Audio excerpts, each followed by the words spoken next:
Mudo de assunto agora para falar a respeito dessa suspeita de caso de vaca louca, né, que é no estado do Pará. Né? Em nenhum momento o Ministério da Agricultura, pelo menos até essa edição do Agricultura BR entrar no ar, se falou que seria nesse estado, mas as informações que chegavam desde o sábado em relação ao estado do Pará davam conta que seria lá. E depois foi só ligar os fatos, né? Que sábado já não estavam tendo conversas já estavam sendo suspensas entre os representantes de indústrias frigoríficas e também pecuaristas, já que eles já apontavam que não poderiam comprar porque o cenário tinha mudado por ter identificado algum problema em abate. Enfim, temos aí essa suspeita, as amostras foram enviadas para fazer a análise.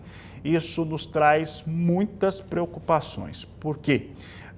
De acordo com a apuração da nossa produção do Agricultura BR, a Associação dos Criadores do Mato Grosso se posicionou, explicou este cenário mostrando o seguinte fator, né? Uma vez que há suspeita, automaticamente se é comunicado, né, para os principais compradores, o mercado internacional fica sabendo, através da Organização Internacional de Saúde Animal, mas no caso da China há um protocolo firmado entre esses dois países, que mostra que se há suspeição, automaticamente o Brasil, que identifica esse problema, faz a suspensão das exportações para a China.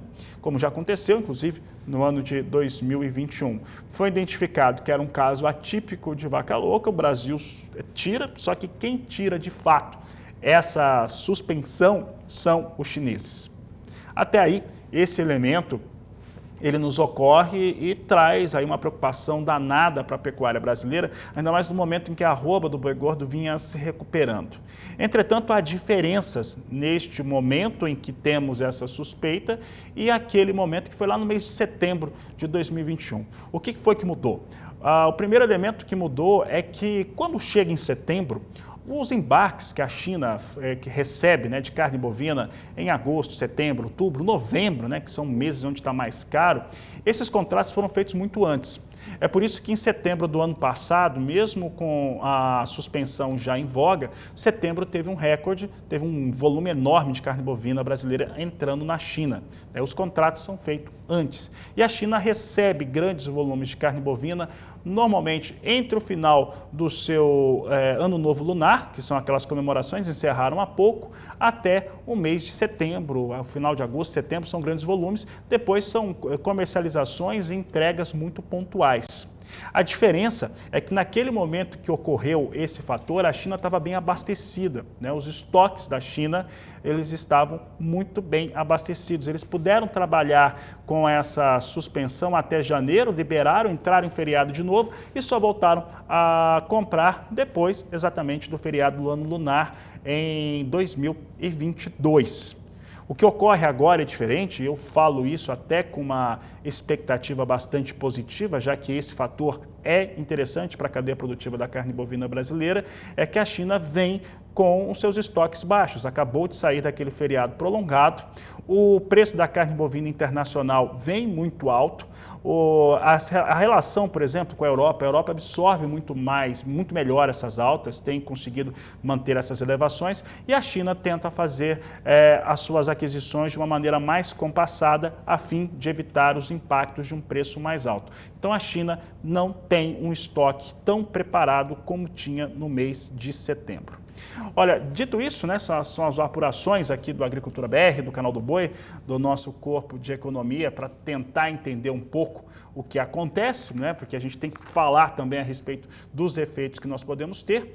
Nós vamos conversar agora pela internet ao vivo com o Thomas Rocco, ele que é diretor do Sindicato Rural da Alta Noroeste ele que vai participar conosco ao vivo, já está conosco ao vivo aqui pela internet. Thomas, obrigado pela sua participação.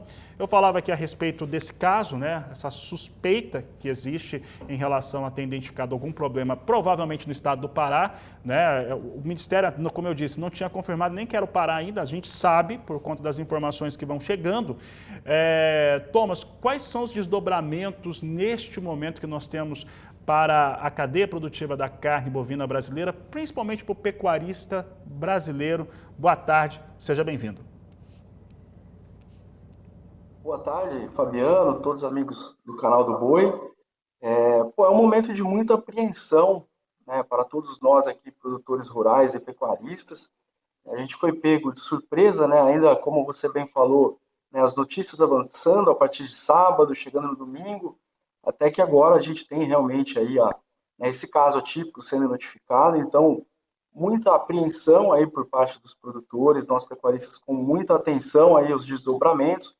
A gente vinha colhendo aí uma melhora do preço da arroba do boi, né? Então, pelo menos aqui na nossa região de atuação do Cirã, as escalas vinham diminuindo, os pecuaristas estavam conseguindo atingir melhores patamares e isso tirava aquela pressão que a gente estava no começo do ano. Então, agora é o momento que a gente fica apreensivo, aguardando os desdobramentos para ver, né, como o mercado vai reagir. A gente também está, de certa forma, vacinado, porque em 2021 acabamos de passar com uma situação muito similar. Thomas, o fato que nós temos agora, né, nós temos um momento em que carne bovina está cara no cenário internacional.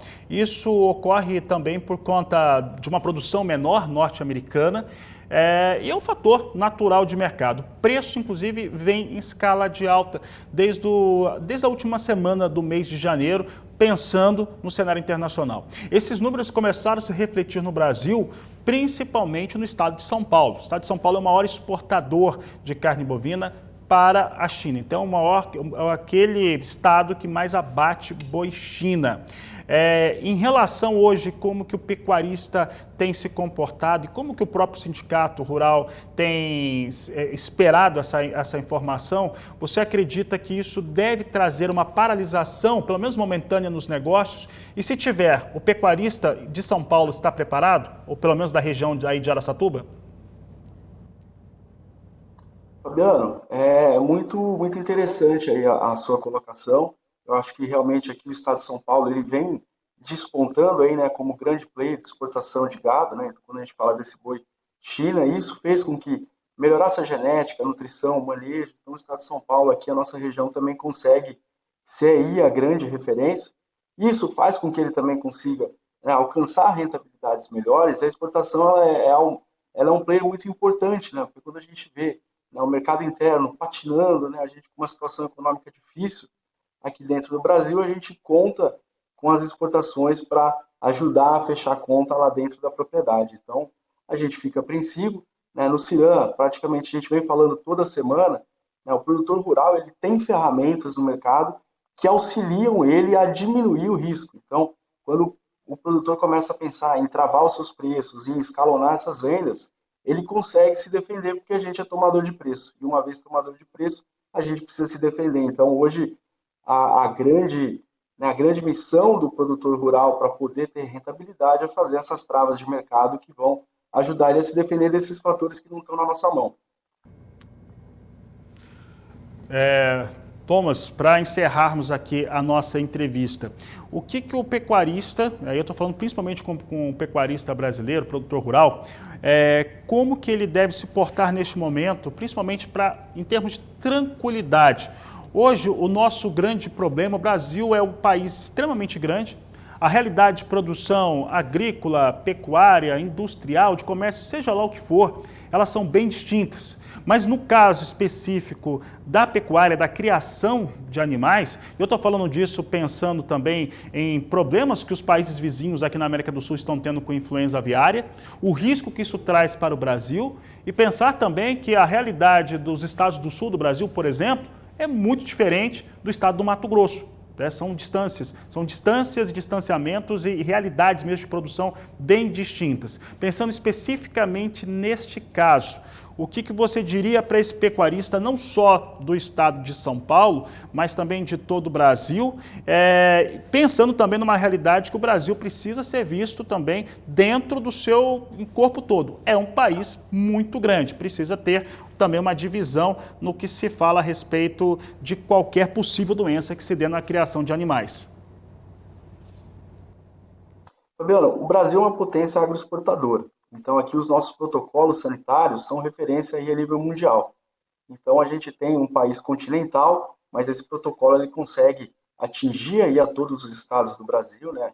Ampara aí a todos os pecuaristas. E eu acho que agora a grande missão aí é ficar vigilante aos desdobramentos que vão acontecer e uma oportunidade para o produtor também olhar para dentro da sua propriedade, né? Rever os seus custos de produção e, como eu falei agora há pouco, achei a oportunidade de fazer as travas de mercado para ele buscar se defender de fatores que não estão na mão dele, como esse que nós estamos passando agora, que passamos em 2021 e também em 2019. Então, oportunidade aí para você fazer gestão e planejamento dentro da sua propriedade.